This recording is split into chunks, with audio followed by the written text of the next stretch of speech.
बिस्मिल्लाहिर्रहमानिर्रहीम। अस्सलामु अलैकुम व्यूवर्स, आप देख रहे हैं Saudi Urdu news channel. Saudi हुकूमत की जानिब से सऊदी अरब में मेडिकल इंश्योरेंस पॉलिसी के बारे में कुछ ताज़ा तरीन एलामिया जारी हुआ है, जिसमें मुख्तलिफ कंपनियों को ये हदायत जारी की गई हैं कि हर सूरत में सऊदी अरब में मौजूद जितने भी गैर मुल्की अफराद हैं उनकी मेडिकल इंश्योरेंस करवाई जाए और इनके अकामों के लिहाज से जो मुद्दत है और इनके जो भी कॉन्ट्रैक्ट किए जाते हैं उसी लिहाज से इनकी इंश्योरेंस पॉलिसी को भी आगे बढ़ाया जाए।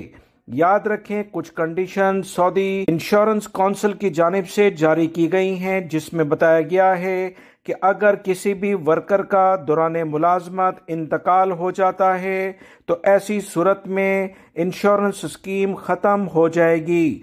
मजीद कौंसल ने कहा कि अगर कंपनी के साथ मुलाजमत का मुआहदा ख़त्म हो जाता है तो मुलाजमीन की मेडिकल इंश्योरेंस ख़त्म हो जाएगी। सऊदी अरब में मौजूद बहुत सारे गैर मुल्की अफराद अपनी फैमिली के साथ सऊदी अरब में मौजूद हैं। इस बारे में काफ़ी अहम इतलात बल्कि खुशखबरी सऊदी कौंसल की जानिब से जारी कर दी गई हैं। हेल्थ इंश्योरेंस काउंसिल का कहना है कि कंपनी के मालिक के ये ज़िम्मे है कि वह अपने तमाम मुलाजमीन सऊदी हों या गैर मुल्की और इनकी पूरी फैमिली की हेल्थ इंश्योरेंस करवाए।